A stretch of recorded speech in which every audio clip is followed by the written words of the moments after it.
This meeting is being recorded. So, good afternoon, everyone. Welcome to this Flourish workshop with SmartWorks.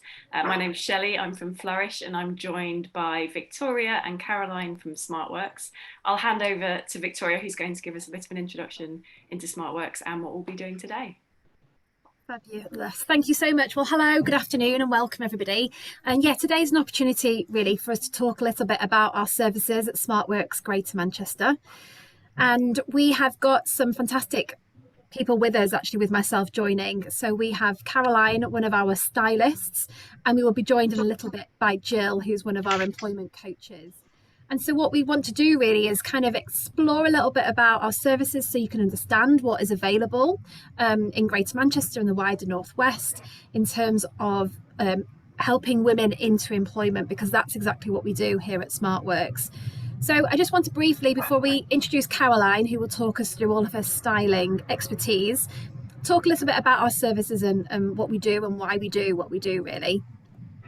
As I said, we support women into employment, and actually we support unemployed women, and we work with lots of referral partners across the whole of Greater Manchester and the wider Northwest to ensure that we support women who need the support at the right moment in time, really, as they're on their journey to work. And we do that through a couple of our services. So what I will do today is briefly talk about our services, and then Caroline will talk in a little bit more detail about our styling side of things. And then later on, Jill will talk about the coaching side of things and how we do things here at SmartWorks. So in terms of some of our services that we support women with, well, those women who are at the beginning of their employment journey, we support women with a coaching side of things. So we help women if they need help with their CV. We absolutely can support them there. If women have a CV but they're not being invited to interviews, then we can absolutely look at how we can tailor those CVs and make that more appropriate for the jobs that they're applying for as well. But really, fundamentally, what we do at SmartWorks is we enable women to feel confident about making next steps into employment. And kind of we do that through that personalised service. It's a one-to-one service with an employment coach for women who, like I say, are on their beginning steps of their journey into work.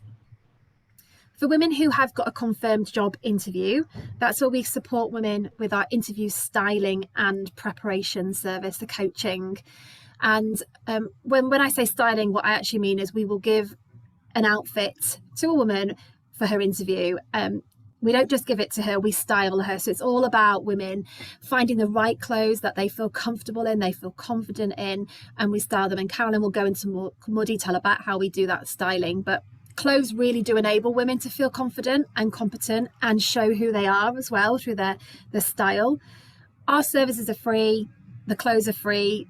Everybody, the women keep all of those clothes, and it's not just the clothes, but it's the handbag and the shoes, and it's the makeup and it's the jewelry. It's the entire package that a woman can have for her to go ahead into her interview. And with that styling, it is the coaching. And again, it's very much about the client. It's about what job she's going for, what experience she has, and tailoring that. And it's that personalized service that really hits home. And that's what gives us that 70% success rate as well.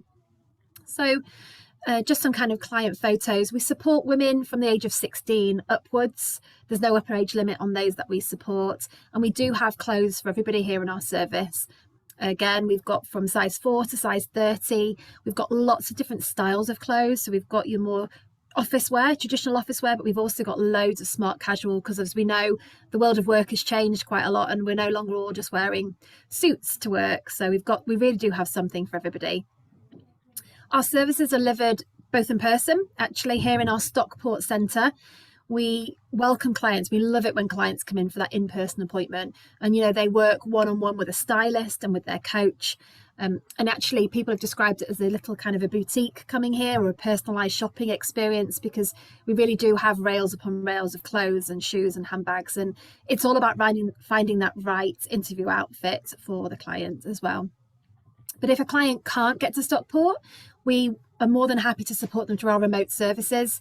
So this is where we will support them via Zoom for a kind of a coaching session, or over the telephone, for a coaching session, or we will send them out the clothing parcel to them. So they will receive everything in the post ready for their appointment, for their interview. And then actually we will dress them ready for work as well. and we give them a parcel of clothes to start their new job in, but they are styled when they get that parcel. It's about, again, what's right for the client to wear. Again, just some wonderful pictures of some of our amazing clients that we've seen. And, you know, it's just for us at the moment, there is a lot of clients coming through our doors, which we love. And there is nothing more heartwarming than seeing a transformation of a client who comes in a little bit nervous, a little bit apprehensive about their experience, and within 5 minutes of being with one of our stylists like Caroline today, you can hear the cackles of laughter coming through the dressing room, and actually the women physically lifting up their shoulders, they are smiling, and they start to believe in themselves because we show them that we believe in them, and they in turn believe in themselves.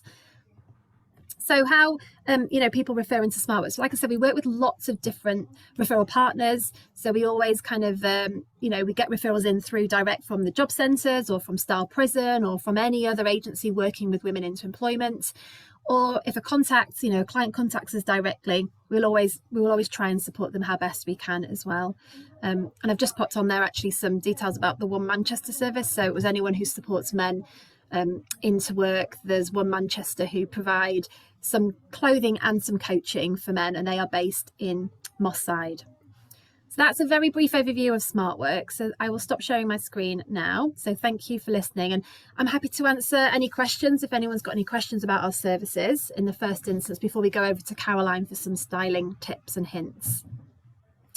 If anyone, I've not seen anything go in the chat box, I don't think, so there's no questions at the moment, which is... I was just going to say, Victoria, if you pop in the chat where people should get in touch if they're interested in taking up on your services, yes. Yeah, who should they get in touch with and how? That'd be great. Absolutely, I'll put all that in, so thank you so much. I'll do that now. So we can go over to you, Caroline, for your expertise on styling. Thank you very much. Okay, thanks very much, Victoria, and lovely to meet you, Shelley, and also our other prospective clients online. I'm just going to share my screen. Hopefully this will work. Okay, is that, if you can just give me a thumbs up, everyone can see that. That'd be brilliant. Okay, so how to shine at interview with SmartWorks, and myself and our team of stylists that we have who are amazing, and our coaching gurus who will follow this session. Okay, I just want to check that it's going to move on, which it isn't moving on to the next slide.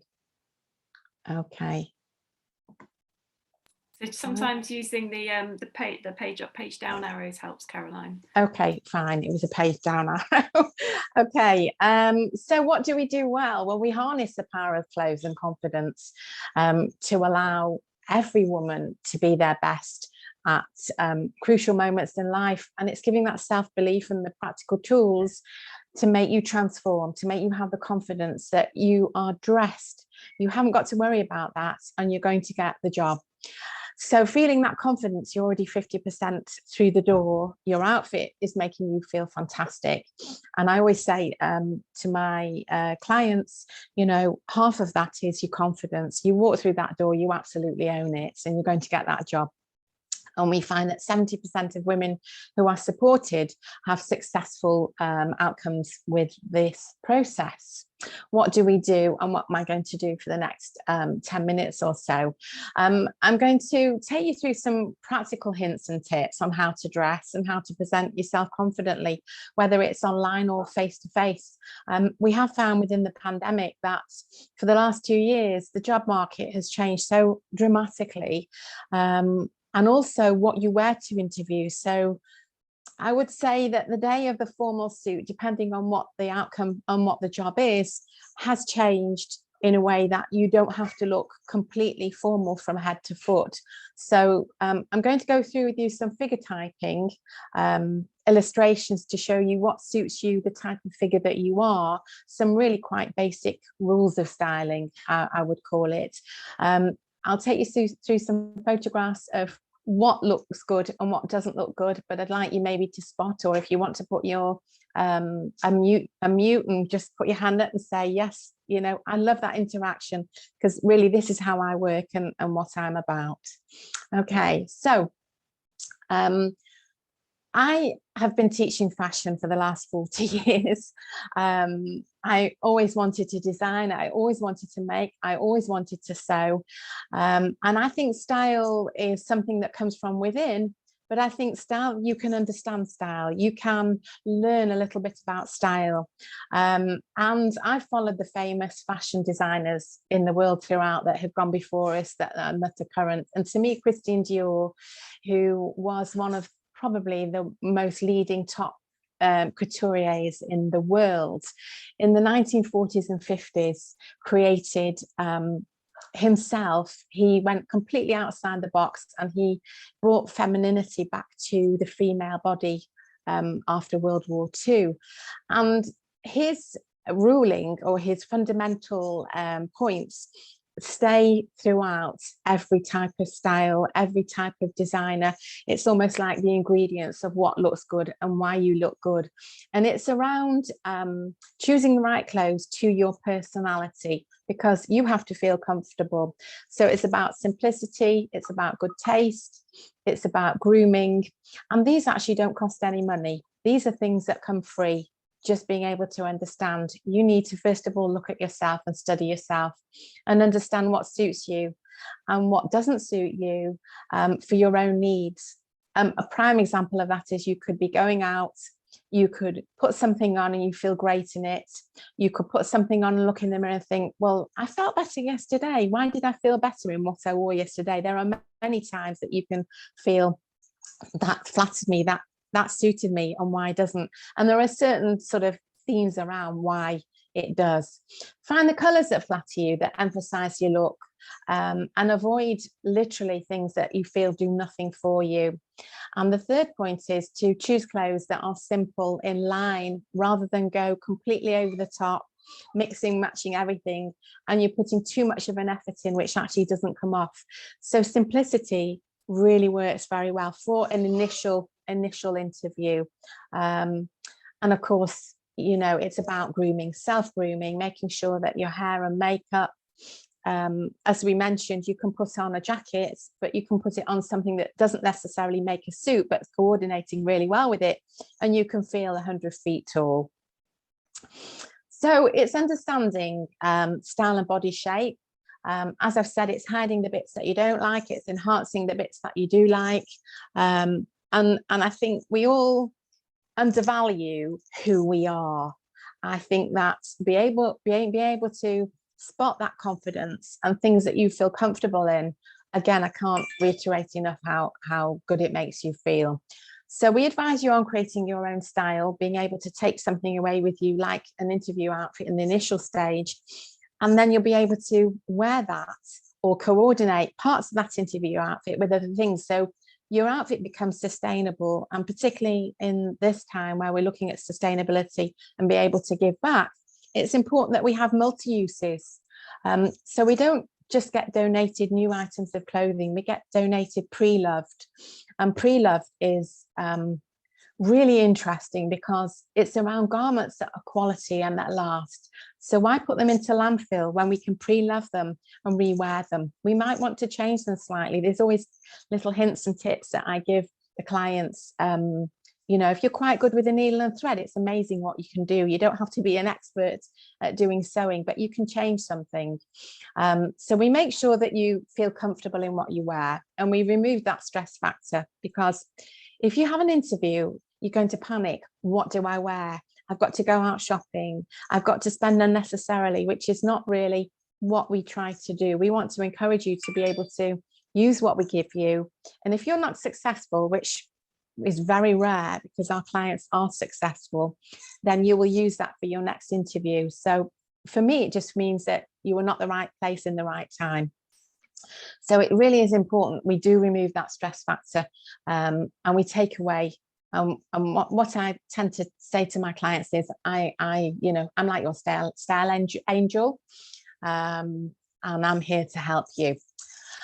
This next slide looks at figure typing, and I have done over the years with my teaching, put a huge amount of understanding in what works and what doesn't work with lines. And you can just see there's 4 figure types on the screen: figure 1, 2, 3, and 4, with a simple line on figure 1. One single line down the center of your figure moves the eye right to the center without an interruption. So perhaps we would be looking at a dress or one color. It doesn't have to be an item of clothing, but it can be maybe two garments, a top and bottom piece, and if they're in the same color, they could elongate that line. So depending on your height, your figure type, this vertical line is really important. Going on to figure 2, you're looking at a single line that goes across the body, and I've positioned that sort of hip level. So if you're wearing something quite short, it's going to shorten your outfit. It's going to shorten the length of your figure, which might not always look good because you're creating a line. But you can use line, as I've shown in the figure below. It depends where on the body you do that. In figure 3, you're looking at a Y shape. So you're looking at from center chest out to your shoulders and center chest down to the hem. That is creating, you're looking at actually the length. You're not looking at the top of your shoulders, you're still looking at the length. So I wanted to illustrate how a line with some linings, some other lines that go off, create an illusion, but you're still looking at your vertical line. And then figure 4 looks at a vertical line and a horizontal line almost just under your bust, which is still creating length. So you can have some really nice emphasis around a neckline, and then you could go for length. So it could be a high-waisted skirt, it could be a dress with a nice neckline which is fitted just under the bust and then goes straight down. Sorry, I talk with my hands quite a lot, so I don't mean to offend anybody. Okay, so on the next slide, I've done an interview edit for you.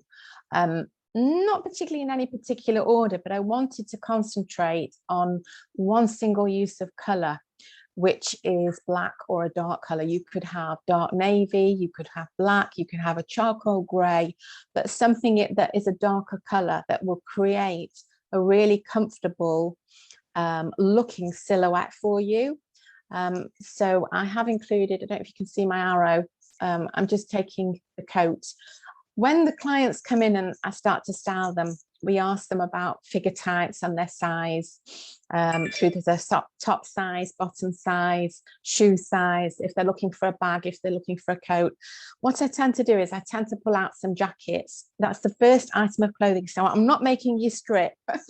I'm making you, if you've come in an outerwear, your outerwear comes off, goes into the changing room, and you put on a couple of jackets. If you've got like a fine knit or you've got a t-shirt underneath, it's easy for me to see your figure type without really me discussing it with you. So I'm not going to ask you personal questions. I'm not going to make you feel uncomfortable, but I do have a very good trained eye to see your silhouette, your shape of face, your décolleté, your shoulders, your waist, your hip line, and your body length. So the first thing I do is I style jackets. And when you put jackets on, oh, you feel $1 million. Depending on, again, the height of you, I could style you in something that's not too long, not too boxy, quite fitted, really nice nipped in at the back. So it's something that you can actually wear outside your interview. You can style with a pair of jeans or chinos or a denim skirt, or even over a floral printed dress.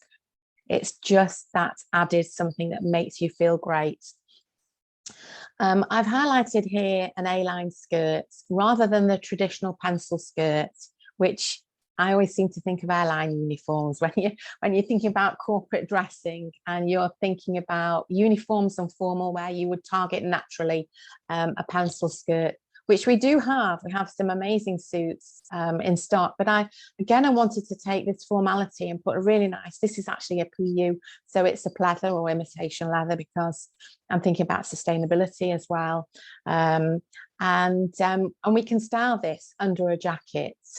We can style a pair of pants, again, with a jacket. It doesn't have to be part of a suit, but it can be something that's on a similar colour tone. So there's black and black, there's navy and navy, but if they are not too far apart, you can wear navy, you can wear charcoal with black. Okay, navy, I tend to stay with navies. I mean, you can wear navy and black. It's a very French thing to do, wear navy and black together. But I think you probably feel more comfortable psychologically all in black with a pop of colour. Apart from wearing a traditional shirt, which I haven't put an image of a traditional shirt. I wanted to put a soft knitwear. And a soft knitwear doesn't have to be as a thick cable knitted jumper. It can be in a soft man-made, recycled polyester. You get some amazing knits. We have some amazing donations. And you can see, I've actually managed to find the photo with the coat with that similar knitwear underneath. And it's a nice soft polar neck. So again, if you feel comfortable, I mean, I'm just styling for the autumn winter still at the moment. We've not quite transitioned into spring yet, even though we can buy daffodils everywhere. It's we can still get a lot of heavy snow. So you've got to think about layering up and being warm, how you're going to get to the job interview. Are you going to be going in your own transport? Are you going to be going on public transport? And that takes me to layering dressing. If you're in a nice jacket and a fine knitwear, you can wear a nice coat over. So we try to think about how you're going to get from A to B. And again, these are all pieces that can be worn separate, but look great together. I've put in a dress. We have a lot of clients that say, well, I'd rather have a top and bottom half, a suit, or something that makes a suit, a trouser, a skirt with a jacket.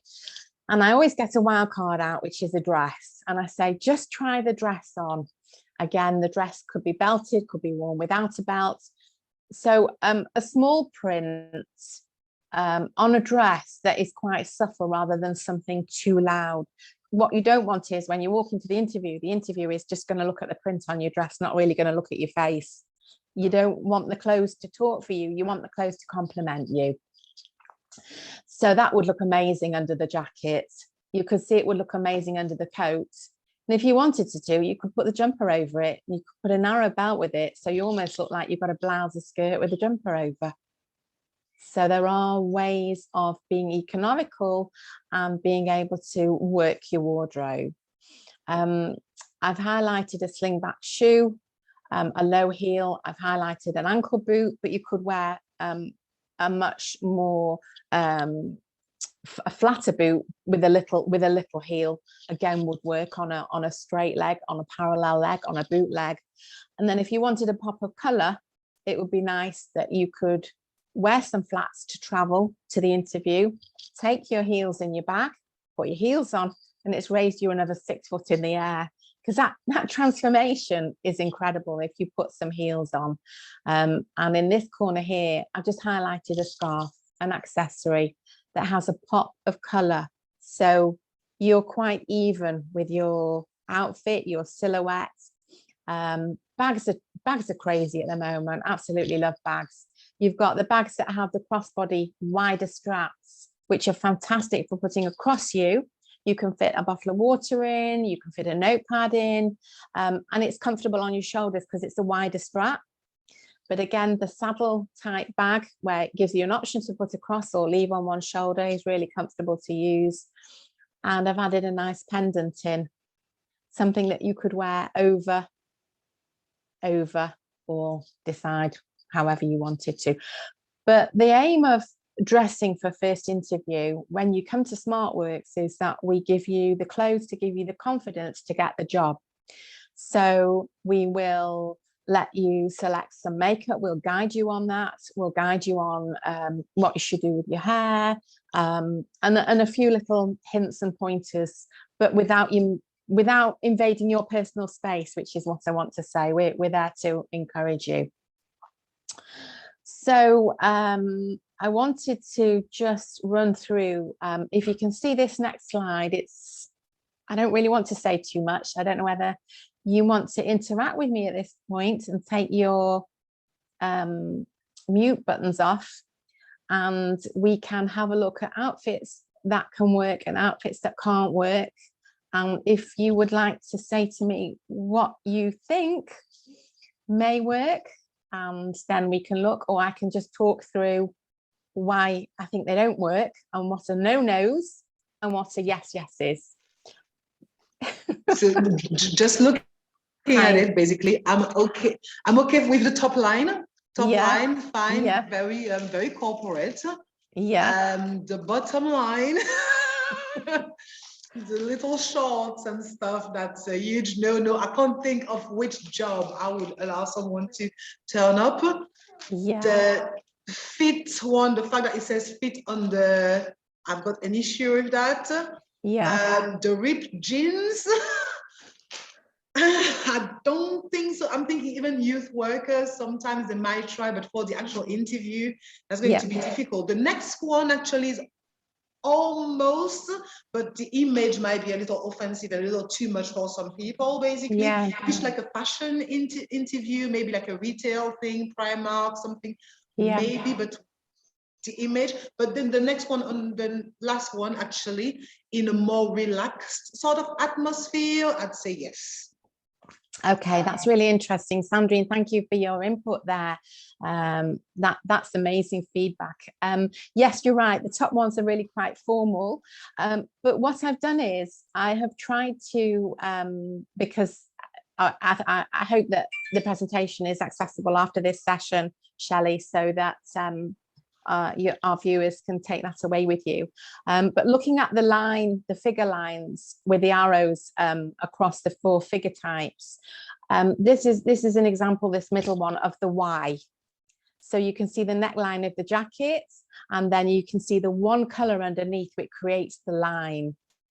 If you see, interestingly, on the right hand side, this is a dress with a shirt underneath, a really nice shirt. Although it's belted at the waist, it's giving a really nice silhouette, depending on figure type. But I wanted to show that you can wear a shirt or a blouse under a dress, so you're making that outfit multifunctional.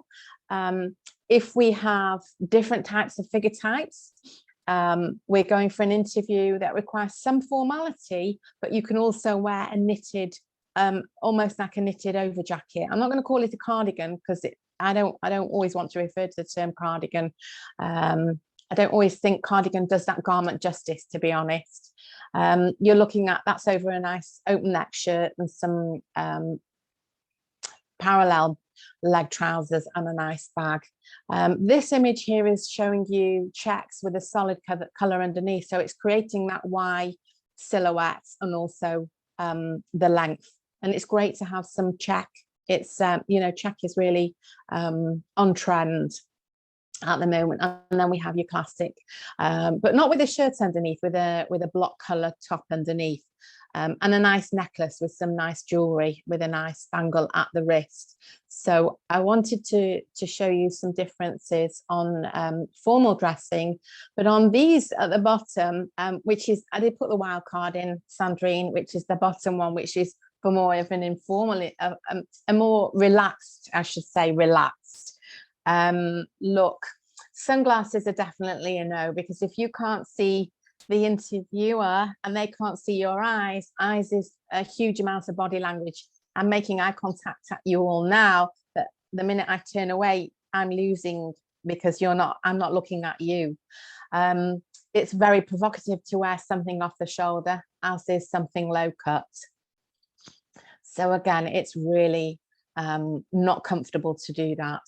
When you're wearing something with branding on, it's shouting a message before you've even half walked in the room. So you don't want to distract from who you are. And although ripped jeans are a fashion statement, I absolutely love them. I think it is absolutely a no-no. So I just thought that would be a bit of fun for you to have a look at. It's easier to refer when you see an image rather than me talk about an example. It's better to see a visual image as an example. So I wanted to just walk through your own personal style and some accessory information. What styles an outfit? Looking at accessories, costume jewelry. So I've abbreviated OTT, over the top, V nothing. These are things that we will go through with the client. And I'm sure that you'll have stuff in your own cupboards that you'll be able to, that you've had for years, or how will I wear it? Do I need it? I think costume jewelry is great. It's inexpensive. It can change. It can really make an outfit look fantastic, but be careful. Do not go over the top. A belt, will it enhance your outfit? Maybe. If you wear a nice belt over a dress, it can completely. It depends on your figure type. Okay, it does depend on your figure type. And you want to feel comfortable when you sit down. Okay, so you don't want to be messing and fiddling around at your waist. Hosiery, tights v no tights. Summer, you don't necessarily have to wear tights if you're wearing your skirt or dress, which is from knee length down. Okay, tights in the winter, I mean, we've got the most amazing hosiery tights around, as in opaque tights, but I think it's always neat to wear an opaque in a navy or a black. Shoes, flat v heels, something that you've got to feel comfortable in. If you're never used to wearing heels, don't wear them for the interview. Oh my God, you're going to be worrying about your ankles wobbling everywhere. You won't know what to do with your feet when you sit down, whether you're going to cross your legs or not. You will feel uncomfortable with it.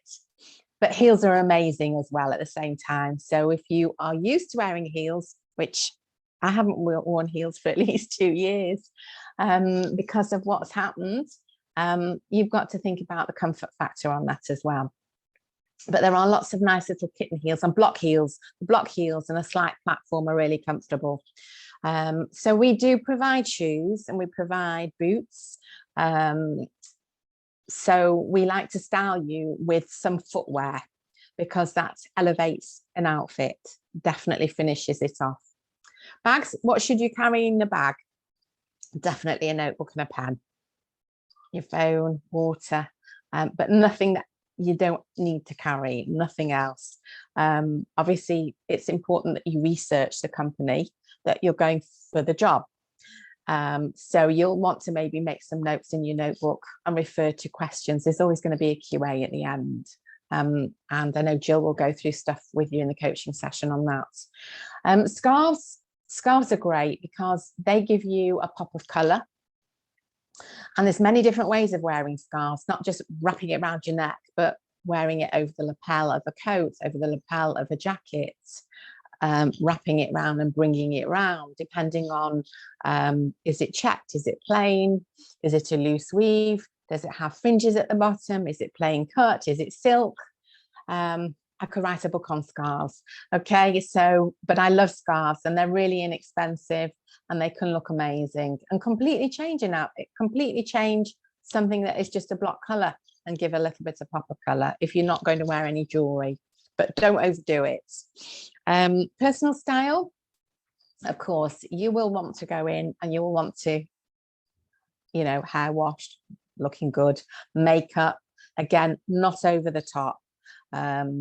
Just feel comfortable. You're not going out for a night out, you're going out for a job interview. So they're going to look at how you present yourself, because if you're doing a job that involves some face-to-face, again, it's really important how you're perceived. Deportment, again, when you've put the outfit on that we styled you in, your shoulders are back, your head is up, you're walking in and you absolutely own it. You own it, you're going to get it 100%.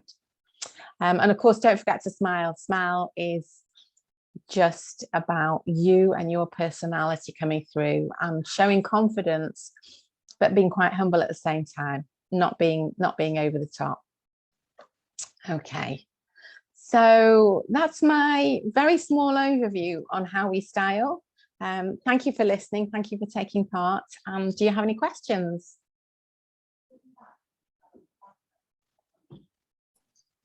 I have a question. Yes, Shelley. I'm interested in belts. Yeah. You said it depends on your figure shape. So which figures are good for belts and which would you advise avoid them maybe? Okay, well, there was always a rule for thumb. If you were, if you had a larger figure type, but you are curvy, you can wear a belt because you still got a figure. You've got, there is a straight figure, a curvy figure, there is a pear-shaped figure. There's been a lot of research around figure types for consultancies, for many fashion organizations. A wide belt on a larger person that is curvy could look fantastic, and a thin belt could look completely out of it because you're not going to see it. If you are a straight figure there really is a lot of different types of widths of belt that you can wear, but it depends if you're going to sit them on your waist or you're going to wear them quite low down. If you're wearing a shirt dress, for example, that's a button through shirt dress, or a shirt dress that finishes to here with a placket, you can wear a belt that's slightly lower than your waist. So it creates a longer top half, or you can wear it round your waist. So it creates an even for your top half and bottom, if you're with me on that, if you understand where I'm coming from. If you wear it over a dress that's quite full, as in it's quite full from under the arms, it's not going to flatter you, because you're going to envelop and blues on almost, and then blues on. So it's going to cut that line across you. So it's going to make your figure type look too short. I personally wear belts through jeans and trousers. I don't very often wear belts, but I will over a shirt dress. So if you've got a denim shirt dress, I think that could look great with a nice tan belt over. I always like tan and denim work really well on all different kinds of denims. We've got the grey denims, blue denims. Sorry, I think you can't hear that. Phone was ringing. So yeah, does that answer your question? Yeah, thanks. I mean, yeah, loads of information there. Thank you. Okay, thank you. Any other questions? I would love to find out about jewelry, because I think I've read a lot about something about hot skin or cold skin, about the gold versus silver and things like that. And I've been trying to figure out what is my skin color for a very long time, because I'm more into silver stuff. Yeah. And I don't know what I'm supposed to be wearing, silver or gold, and I can't work it out at all. I was told it's the color of my vein, which... Well, you know, for jewelry, for color of jewelry, I think we can wear, skin tones can wear both colors, to be honest. It depends what you're wearing them with and the color of the outfits that you're wearing them with. So I will wear gold and I will wear silver jewelry. I don't often mix jewelry. I love to wear a lot of bangles, and I love to wear different types of jewelry. But I think if you love the item, there's no fast rule why you should not wear it. Colors on your skin tone for fabric work differently than colors on jewelry, because it's the material on the jewelry that can absorb a reflection of your skin. So when they ask you, when you mentioned about the color of your veins, the color of your veins has blood running through, although it's not red blood from the eye physically through the skin. So it's darker. It's almost like a khaki color that's running through, and khaki can look completely different through, because khaki is cool. Khaki is classed as a cool color, so you would wear silver with it. Khaki is not classed as a warm shade. Warm shades are shades of autumn, which are the hennas, the chestnuts, the browns, the reds, the burnt oranges, the mustards, the yellows. The cool color family is around the blues and the greens and the khakis and the navies. You've got black and white, which are very neutral. So you can wear really strong silver and really strong, but with both, which is when you probably put a black dress on or a white shirt. If you've got, today I've got cream on, and like you can see, I've got black beads on. And so that's a different colorway around. It's quite unusual to wear black beads on a white top. Then I've got a thermal. I've got a long sleeve thermal on with a sweat top. Well, it's not, it's a smart jumper on. But it's how I feel. And then I'm wearing a bracelet that's the opposite, reverse. But my brain doesn't think about that in the morning. I automatically go to it. So maybe if you keep a couple of shoe boxes and you've got maybe some color swatches to remind you, and you put the color swatches in, you can pick color swatches up from any furniture departments, from anywhere, John Lewis next, because there's some colors. It doesn't matter if they're for furnishing fabrics, there's still colors next to your skin, and they're free. And then keep those little swatches that have little serrated edges on them and put them in shoe boxes and put your color jewelry in there. Does that make sense? Yes, totally. Thank you. Okay, great. Great question. Thank you. Any more questions? No. Okay. So I think it's back to Shelley, is it? Are we going to, is Victoria online? Yes, yeah, hi, thank you, Caroline. Fantastic, no problem. I'm going to unshare. Thank you so much. Okay. And I think, Caroline's given an amazing flavour of kind of the knowledge and expertise that we have here at SmartWorks. We're extremely fortunate that we've got stylists like Caroline who come with such an amazing fashion background and styling background, and that's what brings, I think, confidence within our clients, that they kind of feel very safe within our hands actually at SmartWorks, and we can style them to look amazing, and they all look amazing. Like we just, every time a client styles an outfit, and we kind of say to the stylist, how do you do that? How do you, it's a bit like magic. So thank you, Caroline, for demonstrating all your knowledge and kind of what we do and what you bring to SmartWorks in your role. So thank you.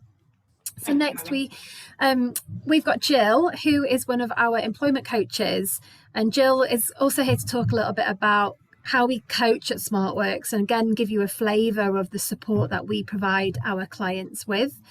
So what I'm going to do is I'm going to share a presentation now, and this is around, like I say, the coaching side of things. So I'm just going to get this up, and we will have the opportunity at the end to ask any questions as well to Jill. So hopefully you can now all see my screen, and we can I'll go on mute, Jill, and I'll go over to you. Thank you. Oops. Oh, thanks, Victoria. So I've just come in on the end of Caroline's presentation, obviously. And one of the things that is fantastic for a coach like me is that all the clients, all of the women who've come in to SmartWorks, or even if they're online, have had an hour's coach and dressing with a stylist like Caroline. So I see them after they've been in SmartWorks for an hour, which is absolutely brilliant, because lots of women arrive looking quite nervous, but after their hour with a dresser, they're like new women, which is just astonishing. And I was in on Monday into the office, and I saw 4 people just with so much more confidence after they'd had their dressing than when they first arrived. And it's absolutely wonderful, which then makes my job a little easier, I have to say. Okay, so we've called this How to Shine at Interview. And we've got a presentation for you to look at, which I hope you find interesting. One of the things that people say to me is, if you just had to give me one tip for attending an interview, what would it be? And it would be preparation. It's just like going to a meeting when we were at college or school or whatever, doing an exam, doing a test or something. The time when you panic, when you're really, really not feeling good, is when you haven't done any preparation. And so SmartWorks says, and I fully endorse it, it's really important to prepare well. And we've just put a few pointers here. And the first one might be a bit sort of strange. Know the job that you've applied for by rereading the job description. But I see quite a few people who, honestly, they're not sure what job they're applying for. And especially if they've applied for a few at the same time. Because if you use a site like Indeed, you upload your CV and you might then get an interview, and you won't necessarily remember applying for the job. You know, if you've done half a dozen at a time or 10, where you've only had to send your CV. So I always say, reread the job description and ask yourself, why do I want this job? What's special about this job? And I'm going to be bold and say, if there's nothing special about this job, then I wouldn't apply for it, because you won't come over very well during the interview, and it'll knock your confidence. Yeah, so it has to be something that you want to do. SmartWorks also suggests making a list of different aspects of the job, and this would come from the job description or the person spec, and I've just highlighted a couple. Dealing with customers face to face and on the telephone, inputting information onto a computer, and then think about when have you done that, yeah, and think about the skills that you might have used to do that. So dealing with customers face to face on the telephone, you need to listen well. You can't help a customer if you don't listen. So listening skills. And we've then said, think about all the times that you've done similar work. And I always remember when I very first started with SmartWorks, I had somebody who was going for a job in a hotel. And she said to me, she had on there dealing with customers face to face and on the telephone. She dealt with customers, but never on the telephone. So she had a phone lying on the desk in SmartWorks. And so I said to her, what do you do with your phone? And she said, well, I answer calls. So I said, exactly, you've answered the telephone. So although people think because you're going to be in something like on a switchboard or something in a hotel, it's not the same as answering your own mobile. It's just thinking about where you've done similar stuff. You don't have to have done exactly the same thing. It's similar stuff. And it just gives you confidence for when you're thinking about, a bit later on, we're going to look at answering some questions. It gives you an idea of some of the things you've done before that could be useful in the interview. The other important thing to me is, why do I want to work for the firm? Now, I've had in my career in HR, I've had everything that you can think of. Why do you want to work for us? It's easy. I can get here in 5 minutes on the bus, or it's just around the corner. And that's not telling me as an employer that you really want to work for me. It's just saying it's easy. And if I've got lots and lots of people to interview and see, there's going to be somebody who isn't going to say it's easy to get there. They're going to say, I want to work for you because I've been on the website. I really like we were seeing some women going for a job in Smith's Toys in Stockport on Monday. And if you go onto their website, everybody agreed that their website was very attractive. It was easy to negotiate. And they had buttons that you could just click on for different age groups of toys, yeah? And all of the people that I saw said the same thing, that they felt they could be really helpful because of the way the website was set out. And they thought it would be the same when they went into the shop. They would know the toys that were suitable for a certain age group.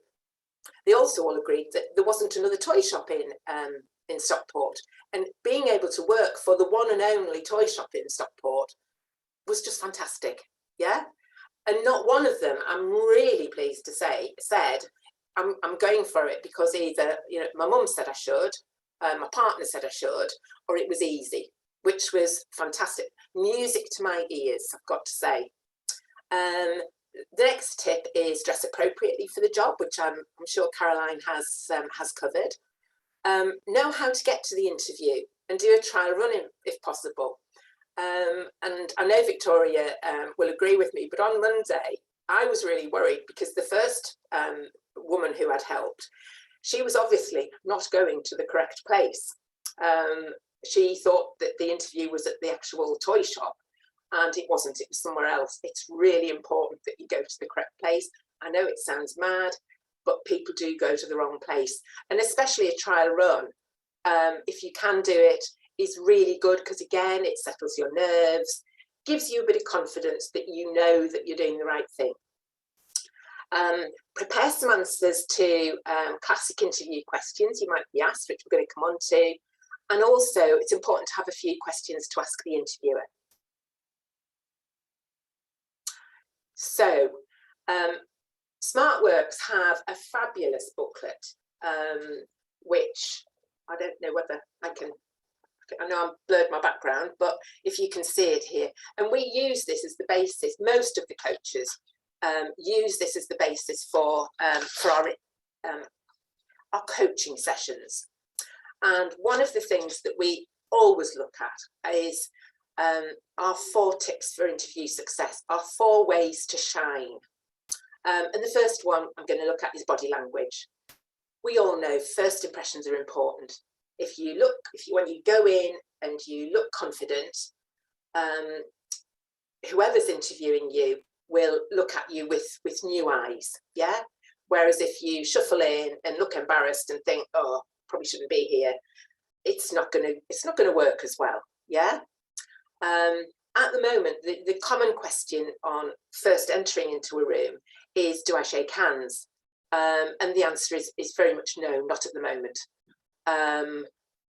It then says, look the interviewer in the eye, maintain eye contact. Again, I've interviewed people who've spent the whole time looking out of the window. I'm going to be thinking as an interviewer, why do they want the job? Yeah, they're obviously either there because they've been told to go, but they basically don't want the job. I recommend for people to sit in front of a full-length mirror. We rarely see ourselves. We have over the last 2 years doing lots of Zoom interviews, but we rarely see ourselves sitting for a period of time and sort of looking relaxed, interested, and not doing what I'm very fond of doing, which is waving my hands around, okay? One of the things that we say is, if you are nervous, hold a piece of paper, yeah, and you don't flourish your hands all over the place, or even sit on them, because that way you can't fiddle with your hair. That's a common question I get asked. What shall I do about my hair? And I mean, my tip is always, if you don't normally wear it up and you've got long hair, don't choose an interview to have a new style and put it up, yeah? Be comfortable. And equally, if you know that if you have long hair and you fiddle with it, do something about it, yeah? Either put it up or be conscious of it and make sure that you keep your hands together. And the final one on there, please remember to switch off your mobile phone, yeah? Next one is clarity. And the first one on here is listen carefully to the questions, and ask somebody to repeat it if you don't understand it or you're not sure what they're after. It's a little bit like going into an exam. And my best example, I think, would be, you know, you go into an exam and perhaps you've done Pride and Prejudice in English, and you see something that says on the page, Elizabeth Bennet and Mr. Darcy, and you go, oh, I know that. And you just write loads and loads of stuff, which is very interesting, but doesn't necessarily answer the question, yeah? It's the same at interviews. Sometimes people are not sure what you're after, so they just give you some information, and it doesn't help confidence, yeah? It's far better if you don't understand. It's really important to listen carefully to the question in the first place. And if you don't understand, say, sorry, don't understand what you're asking. Could you rephrase it? Could you repeat it? Whatever. Take time to think about your answers. Don't rush in. If somebody isn't sure about their answer, they often ramble. And when you're seeing 10 people in a day, you don't need any ramblers, okay? And sometimes you might want to, again, clarify. So I can remember one time interviewing somebody and saying, so can you tell me about yourself? And at the time I didn't say, could you start with what you're doing at the moment? I just used to say, can you tell me about yourself? And this person went back to sort of, well, probably about 25 years previously when they'd first started work, and rambled on and on and on, and it was difficult for them. Once we'd sort of got them back on track, it was difficult for them to compose themselves. Partly my fault, should have been more clear where I wanted them to start. But if you prepare your answers really well, there's a good chance you won't ramble. I've mentioned about not understanding, and the other thing is, if you can, speak clearly and slowly, and most importantly, breathe, yeah? And just an aside from that, I went to see Simply Read a couple of weeks ago in Manchester, and Mick Hucknall was saying that it was fantastic to be back, but had anybody spotted in one particular song that he'd forgotten to breathe? And I thought, yeah, I understand what he's saying. You know, when you've not been doing what you normally do, you forget to do some of the normal things. And when you're nervous, sometimes you forget to breathe. Yeah. And we don't want you doing that in the interview. Be positive. Again, it might sound mad, but being positive during the interview, smiling, having good eye contact, not dissing your previous employer, not dwelling on what you might see as your weaknesses, not saying, oh, I'd quite like this job, but I'm not sure how I'm going to fit picking my kids up. Anything like that is not going to make you feel positive, and it's not going to make the person interviewing you feel positive about you. Yeah, so it's all about positivity. And again, that goes back to what I said earlier on. Why do you want this job, and why do you want to work for them? And if you don't, it's going to be hard to be positive.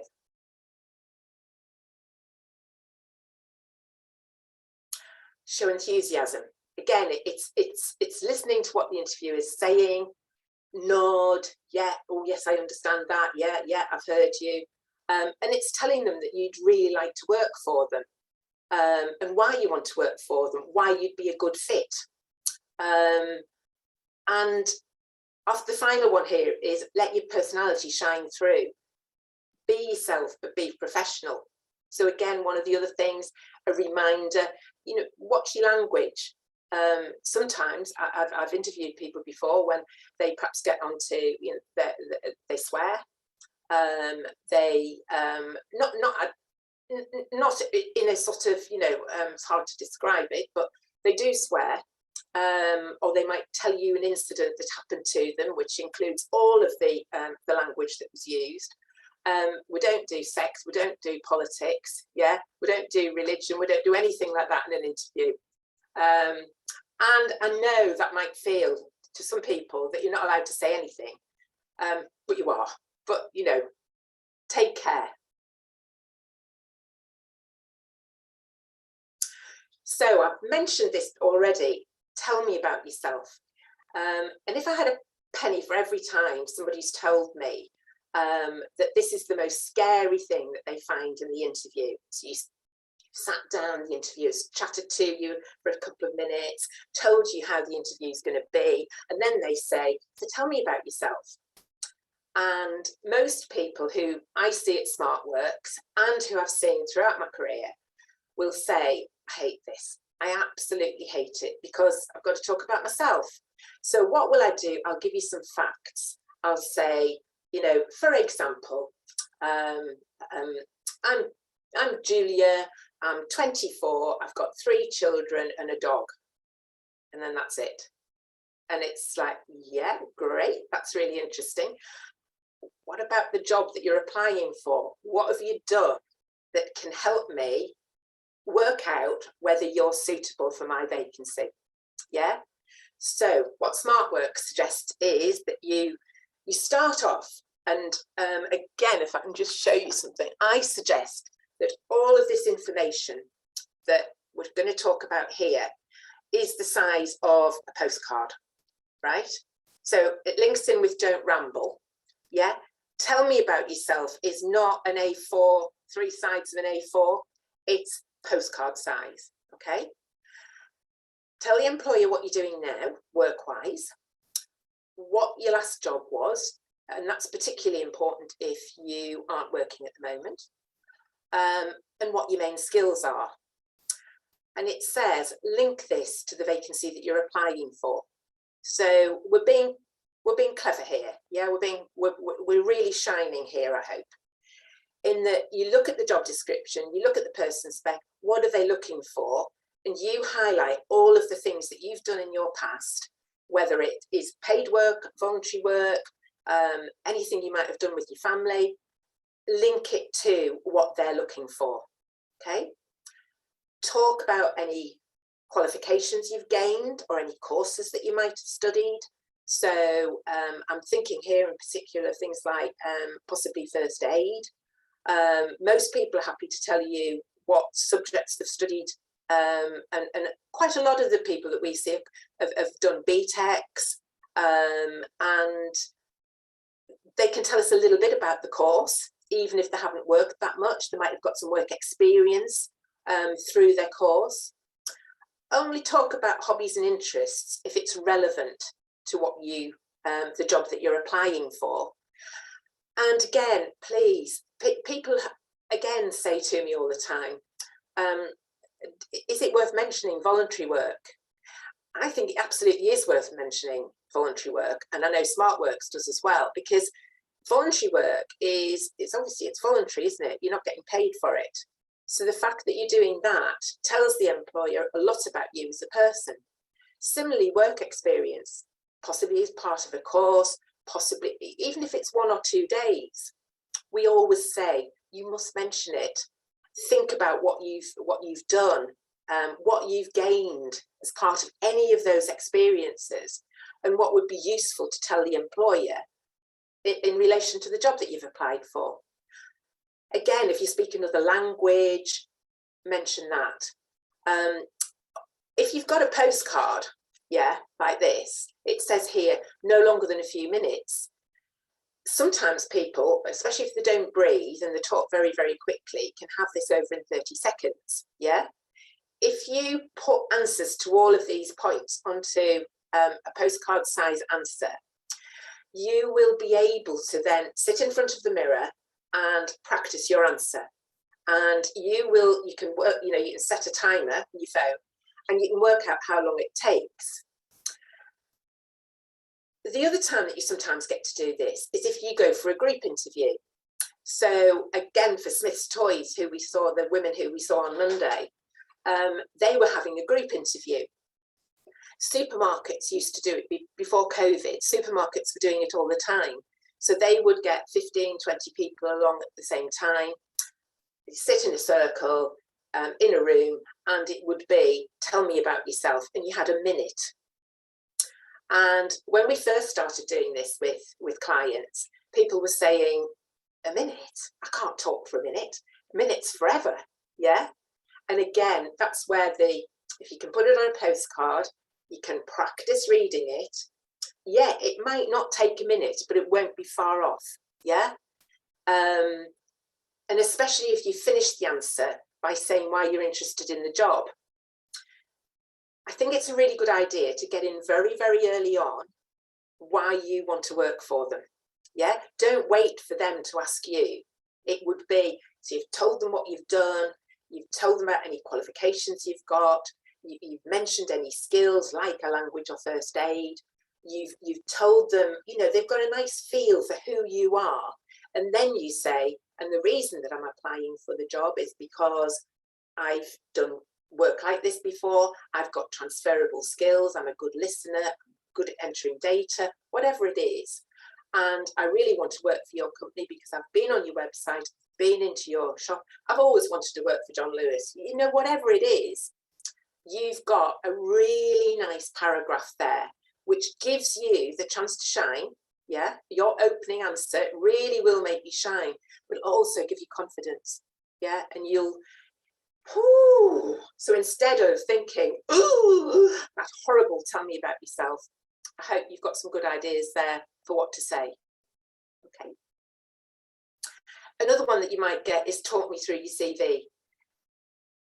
It's the same as tell me about yourself. It's not, I don't think, get out your CV and read from it and be really uninteresting, because when you're reading from script, like you will know, it comes over much more stilted.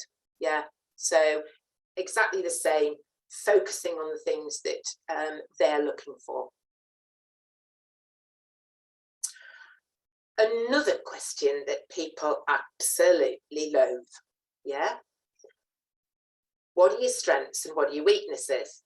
So I can remember running a course not too long ago where I had 2 pieces of flip chart paper, okay? And on one side it said my strengths, on the other board it had my weaknesses. Would anybody like to tell me which one got filled first? Your weaknesses, absolutely. And it's not through modesty. it's the fact that we seem to be able to hone in on weaknesses rather than strengths. So we've said here, talk confidently of 2 or 3 strengths that are relevant to the job. Good with people, excellent at paying attention to detail, good team player, good IT skills, whatever they're looking for. The weakness Smart Work suggests is that you give a positive weakness. Yeah. So I had my best example of this, just before Christmas, had a young girl in who was 16-ish, and I said to her, what's a weakness? And she said, I don't know what you're talking about. So brownie points for the first one. So I said, okay, what you're not very good at? Oh, I'm not very good at spreadsheets. And it came out really straight away, spontaneously. So I said, oh, right, okay. And before I could say to her, so what can you do about that? She started to tell me that she'd gone onto YouTube. She had had a look at several people who were demonstrating how to do spreadsheets on YouTube. A lot of them she couldn't understand because they were being too, and I won't use the word that she used, but they were being too clever. And she'd found one, hunting, she'd found one that she liked, and she was busy doing a 20-minute slot at a time on improving how to do spreadsheets. And she said, now I'm so much better than I was. And that's what that question's all about. And it does seem to be asked an awful lot, okay? One of the things that I always recommend that people do when they're going for a job, and we did this on Monday with the women going to Smith's Toys, is to Google interview questions, sales assistant, Smith's Toys, because people are very, very helpful. When they've been to an interview, and I know it amazes some people, but they then go online and write down the questions that they've been asked. And sure enough, somebody had written on Smith's Toys, one of the things that they asked, tell me about yourself. And then it was, can you tell me one of your weaknesses? Yeah. And so I shared that information with them. They thought about the women I saw. They thought about, oh, what could I say to that? And a couple of them actually used an example with a friend who could do something so much better than them. And so they'd asked a friend for help. Great answer. Yeah. It's just what the employer would want to hear is, yes, I know I'm not very good at this, and this is what I'm doing about it. Why should we hire you? It's your skills and experience that are relevant to the job. I've already mentioned this. State very clearly why you want this job and why you want to work for that particular company. So many times I've interviewed and people have done neither. Yeah. And so again, how to shine, doing some simple things really, and talk about a positive contribution that you could make to the company. Why do you want the job? Again, it's the skills that you've got, it's the experience that you've got, that you've done these duties in another job, or you've done similar ones, or even if you haven't done them, what you would do so that you could become competent at them. Everybody, when they start work, has something on the job description they've never done before. Yeah, but you think back to when you first started a job, there was lots that you couldn't do and you managed to learn it. Yeah, so with training, with experience, you can learn anything. That's the attitude that you need to come over at your interview. Say what you know about the company and what interests you. Again, the example I can give you from Monday was I said to one of the women, so what do you know about Smith's Toys? And she said, oh, I know loads. And she went on to tell me that they're #1 toy shop in the UK. They're covering 5 countries. They employ over 5,000 people. They've got over 200 shops. And again, it shows the employer that you've been on the website. None of them could go into the store because it's not open yet. And that's another way you can demonstrate your knowledge. But say why you want to work there. You know information about them and why you want to work there. And it could be something like, I have a friend who works for you. She really likes it. She feels really comfortable here. Everybody's friendly, everybody's kind. That's the sort of thing that an employer wants to hear. And again, we've said be enthusiastic about the role and why you'd be good at it. And if you're good at something, chances are you enjoy it. Yeah. Again, why do you want to work for the company? It's the knowledge, something that impressed you. People always say, oh, I don't want to say that. It sounds as though I'm being really creepy, crawly. No, employers can't resist the knowledge and the fact that you've done some homework on them and they know that you're interested in working for them. Important to make sure that you've got the right company. I said when you're perhaps applying to Indeed, you've got your CV going to about 10 vacancies. Make sure you know which company that you're at and you don't forget that. I had somebody for a very senior job at one point telling me how they would love to work for the college where I was working. The only trouble was he didn't say my college. He said a different college about 20 miles away. So I realised he was going for the same job, the same role in 2 different colleges. Just got the place wrong on that day. Talk about opportunities for new learning, new challenges, personal growth and development. And again, I've said, avoid being rude or talk negatively about your previous company or employer. People do that quite naturally. As we said, oh, why did you leave that? Because that's another question that you sometimes get. Why did you leave your last job? And people are very honest at interview. They will say things like, oh, I didn't get on with the boss. She was horrible to me. Now then, people don't normally go into detail in an interview, but if you get that back as an interviewer, it rings alarm bells, yeah? And somebody might want to ask a little bit more about it. The best way to avoid that is, as it says here, avoid talking in that way. And yes, get your answers ready for why you left, that it was you needed a new challenge, you were offered another job. And sadly, during COVID, for quite a few people who we've seen, offered another job, gone to it, only for them to fold. Either the company's folded or the job itself's folded. Then it's, you can explain, but you need to have a rational reason for why you left your last job. Another question that you sometimes get is, tell me about a time when you've worked in a successful team. Yeah. And it says here, it could be a previous job, it could be a college project, any situation where you've worked alongside other people. So much easier if you've thought about this before you go to the interview than actually being on the spot in the interview and having to think, oh, what shall I say? Another one that we've heard is explain briefly why you thought that team, why you made that team successful. Yeah, might be the role that you played, it might be the type of person that you were.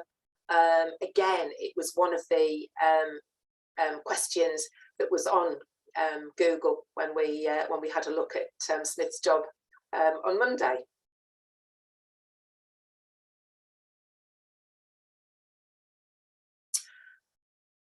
Some others for anybody who hasn't applied for a job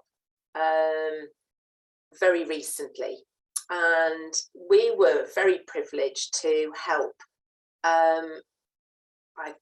I don't know the numbers, but certainly when Thomas Cook collapsed, we were very, very fortunate to be able to support and help and coach so many women who'd lost their jobs. And a lot of them had been working for Thomas Cook for 25, 30 years. And guess what sort of interview they had 25 years ago? It was a chat. It was a, hello, can you start on Monday? Great, you've got the job. Yeah, and that is no lie. It was several people told me that. And one of the things that because some of them had been for interviews before we started helping them, had not come across competency interview questions, which are all, usually phrased as, can you give me an example of, tell me a time when? And they aim to find out the evidence that you can do the job. And this, you do need to have done some preparation for these, or we certainly recommend that you do preparation for these, because it's so difficult to think of them on the spot. We've said here, you need to share real life examples of how you've handled a similar situation. Or it might be that you haven't handled a situation like that, so you're answering hypothetically. And we've got a few examples here. Again, two of these we had online about Smith's jobs. Tell me about a time when you had to work under pressure, which is the second one in. And that was in relation to Christmas working, because apparently Christmas in a toy shop is very, very pressurized. Yeah. And it also linked in with, tell me about a time when you've had to take initiative or think on your feet, where, you know, the product somebody's come for might not be on the shop floor, you can't get hold of it, can you offer a different one? And if you haven't thought about how you would respond to that, it is really, I can't stress it, it's really difficult thinking on the spot of how you would, what you would say. The other one that was there was, tell me about a time when you had an angry or a difficult customer, or it could be a client, or it could be a stakeholder. There are a variety of things, yeah? So it could be from somebody being rude to you, to somebody just being deliberately awkward, yeah? Again, it's thinking about what you would do if you've never come across that before. And in fairness, the people I saw on Monday, nobody had actually had an angry, difficult, rude customer to deal with before. But we talked about it, and they said that they would say, well, I haven't actually had to deal with a customer like that before. But what I would think I would do would be, I would listen to them, I would let them let off steam, I would see if I could help. And if I couldn't, I would get my manager. And the other thing that I added to that was that as part of their training, their induction training or their onboarding training, whatever it was going to be called at Smith's, that hopefully they would be told what you should do if there is a difficult customer in front of you. Yeah, there are lots of them about. Last summer, a common one that was going about was, tell me about a time when you've made a mistake and what did you do about it? And again, it's just showing what you as a person would be. So you're not, hopefully not going to say at the interview, I pretend it didn't happen. Yeah, you would be saying, well, I would explain to my manager, I'd done this, this and this, and this was how I wanted to make it, rectify it. Was that the correct thing to do? There's lots of examples around there. And if you were to Google whatever job that you're going for, the questions and the type of job that you're being interviewed for, a lot of questions would come up online. Yeah, because as I say, people are very good at sharing. It's probably part of the coaching process that we do at SmartWorks, that we spend that, and tell me about yourself is probably what we spend the most time on, because it's usually what people say. If they've been to an interview and they've had some of these, they tell you straight away, I hated it, I found it really difficult. And so going through it with them is usually a confidence booster. Okay. Questions to ask the interviewer. I can remember the first time when somebody said to me, what do you enjoy about working here? And it was like, it was a breath of fresh air. Yeah, it was sort of like, oh, all right, well, that's a good question. And it's one that we've suggested that at SmartWorks that you ask, because if somebody sort of has to think, what do I enjoy about working here? It gives you a bit of a clue about the company, about the person who's interviewing you. I think a really good one is, can you describe a typical day, week in the job? Because if it's going to be boring and monotonous, you're going to find out, aren't you? If they say, oh, well, and then they tell you what you're going to be doing, you think, because this is a two-way process. It isn't just to see if you're suitable for the job. It's hopefully for you to see, is it somewhere that I really would like to work? I think I'd like to work there. I've been online, I've been into the place, I've had a look around, I've talked to people. I think I'd like to work there, but I'm not sure. And others are, what training would I receive? That's a fairly standard one. When do you want someone in place? And the last two, again, I really like. You'd only choose probably two of these. When will I hear about whether I'm successful or not? Now, it may be that they've already told you at the start of the interview, we aim to let people know in the next 2 days whether they've been successful or not. So you wouldn't ask that question. Or it may be in some interview processes, what's the next stage? Because quite a lot of people are doing an initial telephone interview. If you pass that, you then go in person. And for some jobs, you would then go in and possibly have a trial run. In other jobs, it might be a group interview. It might be that you actually do some where you have to dial in and answer some of the competency-based questions, some more questions that they've not asked you. It's worth knowing what the next step would be.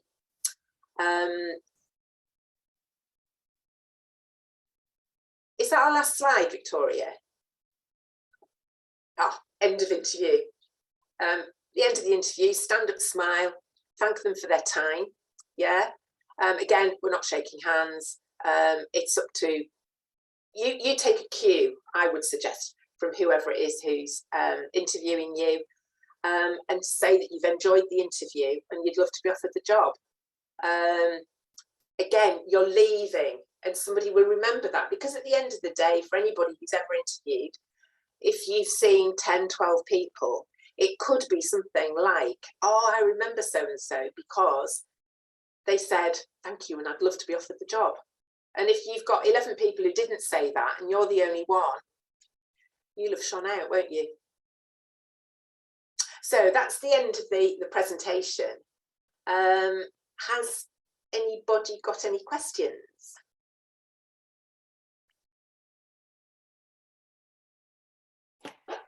I've got a question, Jill. Hi, Hiya. Shelley. I'd be interested to know, so if you're in an interview or a situation where you're pitching something and you feel like you've messed up on a point, but it's something that you really, really want, what would be your advice? Is there anything you could do after the interview to rectify if you feel like you just didn't answer something to your best capability, or just couldn't think of anything on that at that moment in time? Is there anything you can do? Yeah, I would suggest that at the end of the interview, when it's come to it, and they say, have you got any questions? Say, yes, can I just take you back to the question that you asked me on X?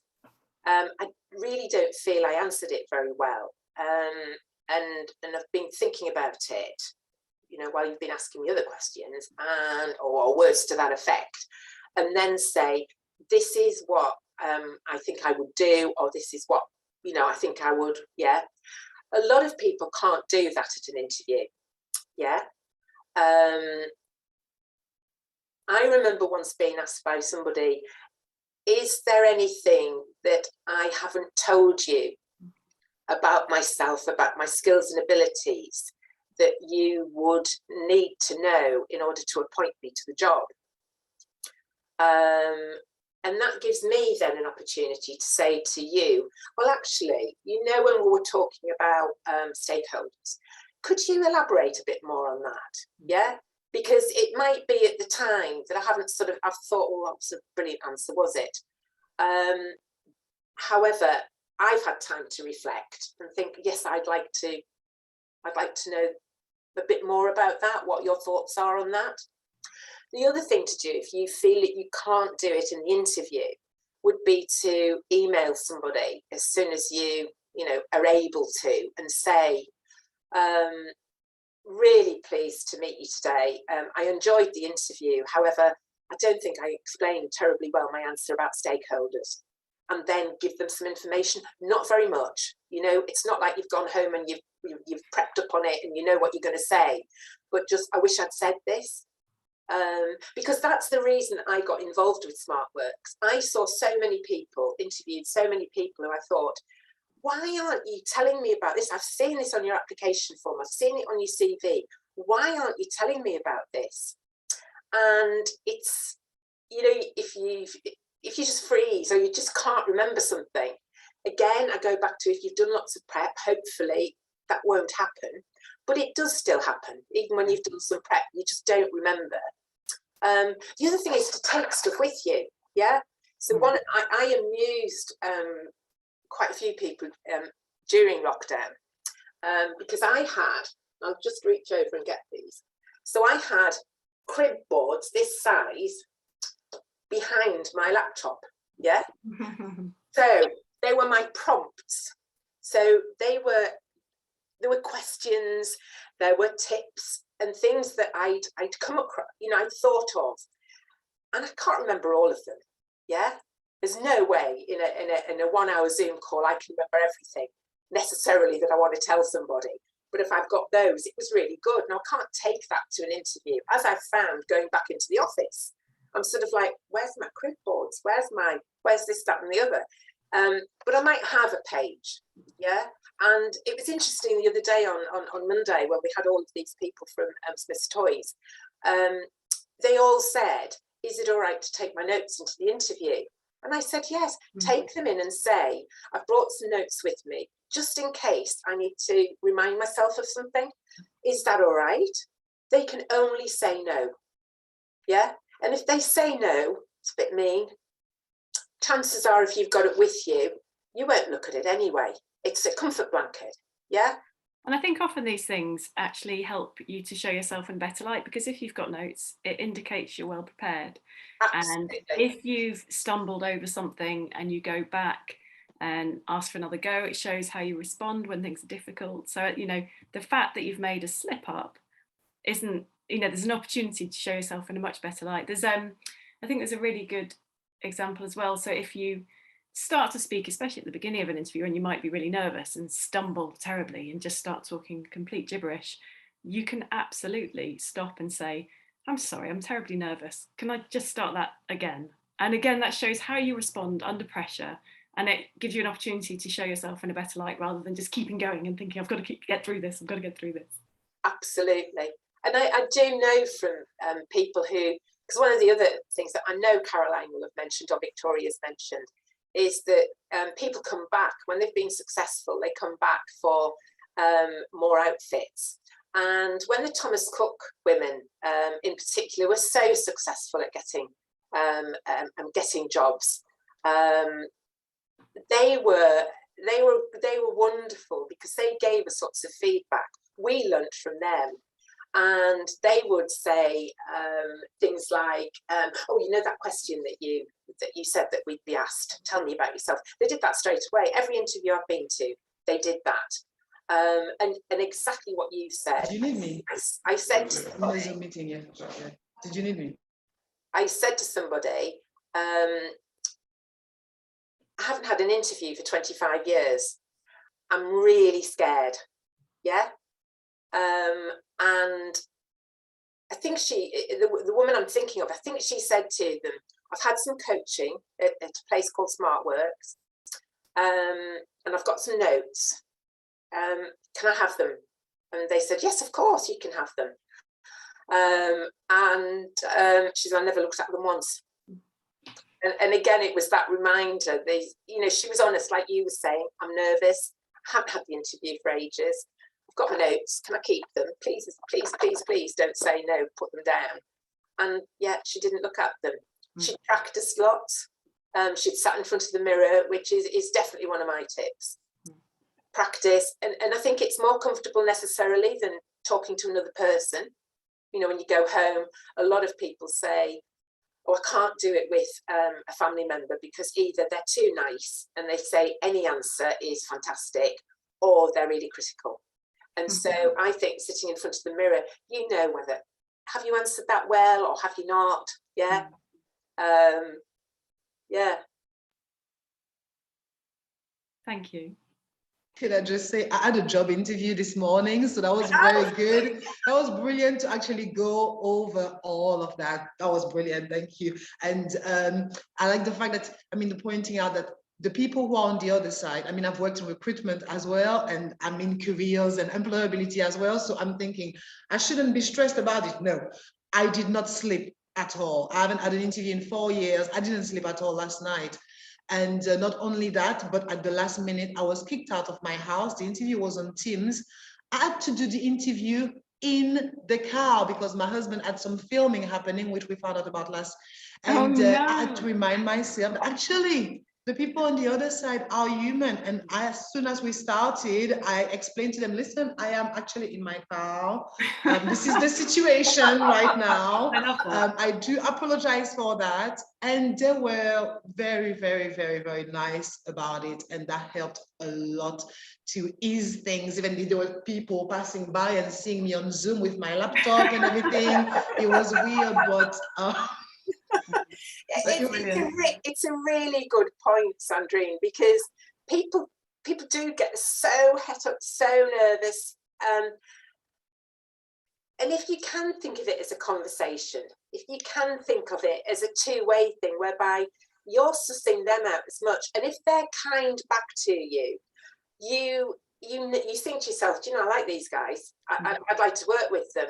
If they're not kind back, or if they're stilted and they're just sort of like, what do you mean you've got thrown out of your house? What do you mean you're doing it in your car? We don't something like that. Quite frankly, you don't want them, do you? No, of course, no. And it's like you said, well, it felt like a negotiation in that. I think I'll put that in my mind because I tell that to my young people. When you go into the job interview, you don't go to beg for a job to someone who's so much bigger and amazing than you. You're not. You are a business, they are a business, you're going into a negotiation and find out, are you suitable for me? Am I suitable for you? Can we benefit each other? So now I'm accepting that. If I don't get the job, maybe we wouldn't be benefiting. And that sort of helps a lot with anxiety and things like that, to just tell myself that, yeah. I think that's absolutely right. It's both sides of seeing if it's the right fit. And if the first or the second or whatever job interview aren't successful, it's because it wasn't the right fit rather than anything else. Rather than me being terrible and not good enough, which I told myself for years. Oh. Was it useful? Can I just ask, was it useful? Yeah. And certainly there are lots. I'm just one of the coaches. We all have our own style. We all follow the similar the SmartWorks interview guidelines. But we just want to help. Because we see the pitfalls. I think for me, tell me about yourself, and the different competency-based ones, yes, but what's your weakness, and tell me about yourself. They're the two. If I start off a session by saying, how can I help? They will be the two questions. If somebody's had an interview, they'll say, oh, I had an awful question about what would I do if things went wrong? What would I do if this happened? And they give you that, but I think the most common things are, tell me about yourself and what's your weakness. And people have said to me, they just flounder. And that's why we say, if you can do some preparation, you can think about it. And as I say, all the coaches support women. We've all got different skills. We've all got different backgrounds. But hopefully together we'll cover just about everything. And there's those curveball questions, aren't there, that sometimes the interviewer throws in just to see how you react to something completely random, like what would you do if you were Prime Minister for the day, or who's your favourite comedian? And I think with those ones, you don't have to come up with a perfect answer. It's coming up with something interesting to say that says a bit about you. So, talk about climate change, or talk about the comedian who you think's funny because they're the same age as you and they're kind to people, whatever it is, just something that says a little bit about you as a person. It doesn't have to actually be your favourite comedian, because I don't think I'd be able to say who mine is. No, it's a really good point, Shelley. And again, one we really came across with our Thomas Cook women, when they were going to Virgin and Emirates. They both did speed dating as part of their recruitment drive. where you would go into a room and there'd be something like 6 or 7 people, and they would ask you a question, and it would be like, who's your favourite comedian? Who would you most like to have dinner with? And they were fabulous, as I say, coming back to us, telling us this is what the questions that they'd been asked. Absolutely, really, really valuable. And we always said, there is no right answer. They're just trying to get a little bit about you. But what they're also looking for is that you don't set off alarm bells. Yeah, that you don't say something that terrifies them, frightens them to death. Yeah, because one of the other things to think about when you go for an interview, if I'm interviewing you, I make the wrong decision, I have got so much to lose. Yeah, in terms of taking you on and then firing you if it all goes wrong. Whereas I sort of think to myself, well, you know, if I go for an interview and they don't want me, I'll move on to the next one. It wasn't right. Go back to what Sandrine said. Perhaps it wasn't going to be the relationship that was going to work out. So I actually think if you can think to yourself, there's more pressure on the person at the other side of the table to get it right than it is for you to get the right answers. That also helps as well, because they really don't want to make the wrong decision. Yeah. And it's an hour. It's a bit like, you know, you go, I don't know, I remember hearing somebody say, you know, when you buy a house, you look around it for half an hour, and then you spend silly money on it to buy it. And we're a bit the same in interviews. Some people try and expand the interview. So at one stage, Subway were having like a 20-minute chat with somebody, and then you worked on the shop floor for 2 hours. Wow. To see what you were like. And I remember as coaches, we had this discussion that it sounded like, and it was always over lunchtime. And so we decided that, you know, they'd been a bit smart here, thinking, well, actually, we don't need to have as many people, as many paid assistants in the shop. Yeah. Free labour. And we're going to have free labour. Yeah, exactly. And we heard a few stories. That was just, I'm not picking on them particularly. It was just, we heard about them. You know, people told us about them. Yeah. Employers are careful. No, they're not looking for Einstein answers. They're just looking to see your personality. And going back a few years, I can honestly tell you, if this would be going probably back about 10 years, if I'd had another graduate who told me about how they'd saved the Amazon, stopped a fire somewhere, rescued a child, and painted a village hall, it was so reassuring, so delightful to hear somebody say, you know, something that was so simple. And that it wasn't, you know, we do say boast at interview, make the most of what you've got, but be careful that you're not, you know, coming over as somebody who's just sort of like. Thanks, Jill. I'm just wondering if we've got any other questions, if Keely or Tika or Gaynor want to pop anything in the chat or come off camera or do it if you have to come off camera, come off mute to ask a question, you're very welcome to. I was just going to say with what you said about Subway before, because I used to work at Nando's and we used to recruit and we used to do that a lot, give people trial shifts. The good thing with the trial shift is my very, very first interview in this country 15 years ago, I wasn't speaking a single word of English. The interviewer was realizing that I was failing totally because they asked me that question of what are your weaknesses? And I didn't know what the word weakness meant in English. And I was about to cry, and he told me to calm down, come back in the evening to do a 4-hour trial shift, which I smashed totally as much as I could. So I found out that, so I sort of encourage people to say, if you feel like you're not very confident during the interview and you're not doing very well, find out, depending on the environment, ask them and tell them maybe, listen, I don't do well at interviews. Do you want me to show you what I can do? And see whether that might work in your advantage, and it's helped me. That's fantastic. Oh, good for you, Sandrine.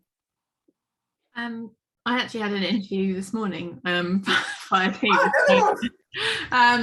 Something that really helped me in terms of preparing and looking at like the job description and what they wanted, that somebody else told me was kind of thinking of a situation what was required, what you did, and what happened. So situation, task, action, results. And so you've kind of got, I had all my notes on the screen next to me, so I could flick through and find the appropriate. It's all blurred out, but yeah. I was going to say, you probably can't see, but that's STAR, and it's part of our book.